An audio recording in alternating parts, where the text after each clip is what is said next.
Good morning. Happy Monday. It's Christmas week, December 20th, 2021. And from the title, you probably ascertained that I'm going to talk about competitive balance. It's a thing. One of the most important things in sports leagues is that you have equal opportunity. So making sure within the rules, within the schedule, everything else that there's fairness, so that it doesn't tip the scales from one team to another team. Especially when it's something that's completely by chance, such as which is now wreaking havoc across all of the lands. What started in Europe, particularly over in the UK, Premier League, out of 10 matches over the weekend, lost 6 of them. Continuing calls to just shut it down for a couple of weeks. And they make a lot of sense, quite frankly. When it gets to be this pervasive, it begins to be, especially when you're in a league that only has a home and home against each team, and that's it. They only have 38 fixtures. So that matters. It's not like Major League Baseball, they play 162. They only play 38. So that matters. So those calls are probably, they're necessary. Boxing Day is a big deal for them, December 26th. That's a ritualistic, everybody plays, same day, but it's looking like that's going to get shut down. But they're not evenly distributing the pain right now, and that's a problem.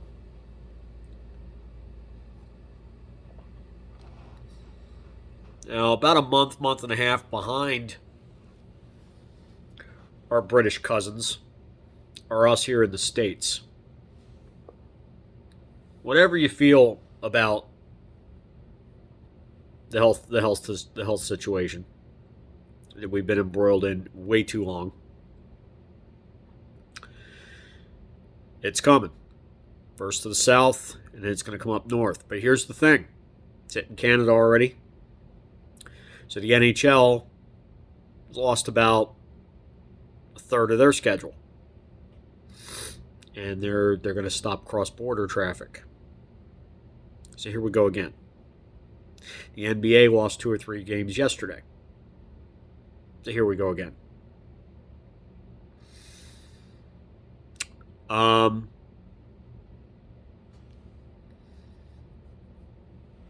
Football starting to happen there also. They have larger rosters, so they have a better chance to field a team, though. You have 53-man rosters, that helps. Basketball, you're looking at a 15-man roster. Hockey's not that much more than that. So it's going to impact them a little bit more. So I think it's really, really important. Probably a shutdown till mid-January. Something of that nature would be rather prudent. One of the things that these sports leagues need to understand, this is not a situation where people start coughing and sneezing and stuff, and then they just don't feel good, and it spreads to everybody, but everybody gets better. Not everybody gets better.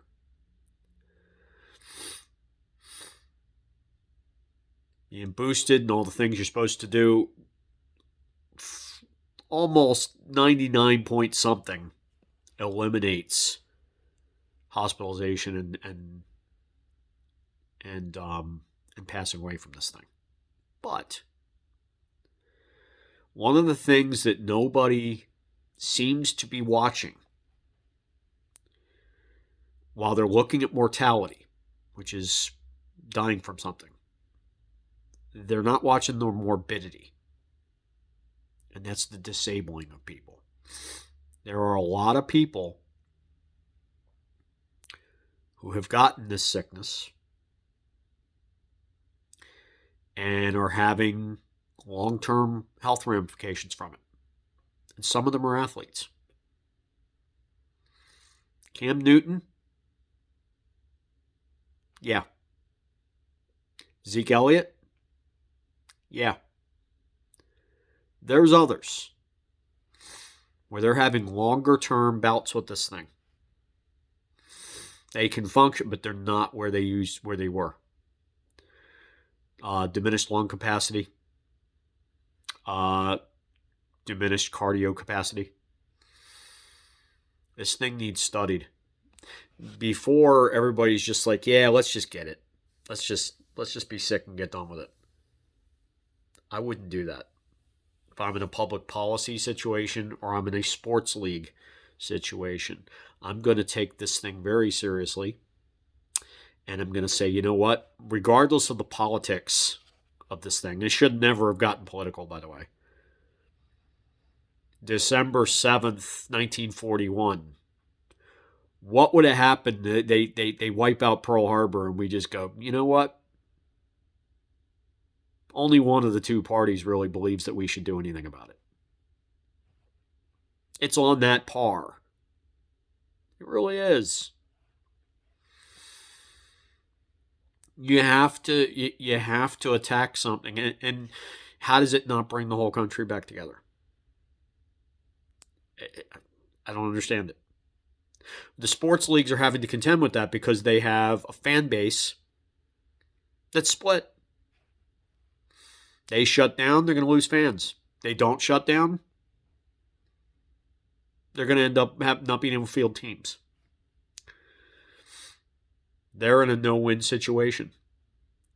And quite frankly, that shouldn't have happened. So I look at our leadership in the country, and I look to the everyman that's like listening to the shaman of the day on YouTube tell them that their grieving is okay, or that everything they're hearing is wrong, or whatever.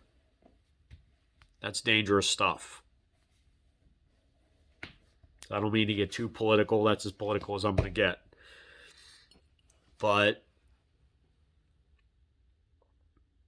we're injuring people. Our athletes, our fans. This is scarring this country in a really bad way. But that doesn't mean we need to put people at risk. Right? So we probably shouldn't be doing this stuff.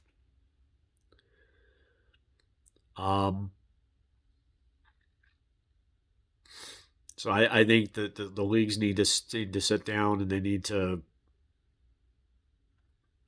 think about a short-term shutdown. One team that really is, or two organizations that are going to really have trouble with this. The NFL, because they got the playoffs in January. That could be a problem. And the semi-professional football in the United States. College. The major bowl season is in about a week. That's going to be a problem. So a lot of these bowl games are in the South, where things are increasing. So there's trouble. So competitive disadvantages are a problem. But when you have bowl games, you got to play them. And you may have bowl games in front of empty stadiums if they're not very careful. So I hope they know what they're doing and that the protocols are tight. and everything else. Because right now, they seem to be backing down into convenience over intelligence. And if they do that, this gets worse. And that's my fear. As a sports fan, from a coaching perspective, but also as a human.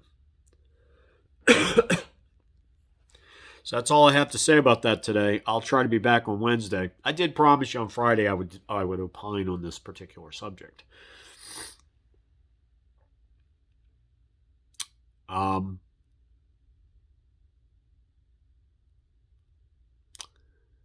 So that's basically all I have. I'm not sure what I'm going to talk about on Wednesday, but we'll figure it out.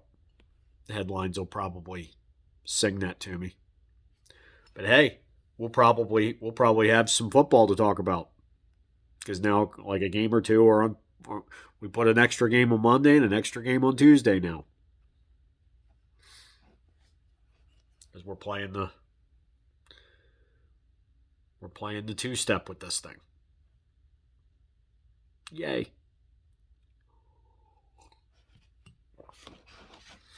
All right, so I'll see you on Wednesday for a fantastical hump day.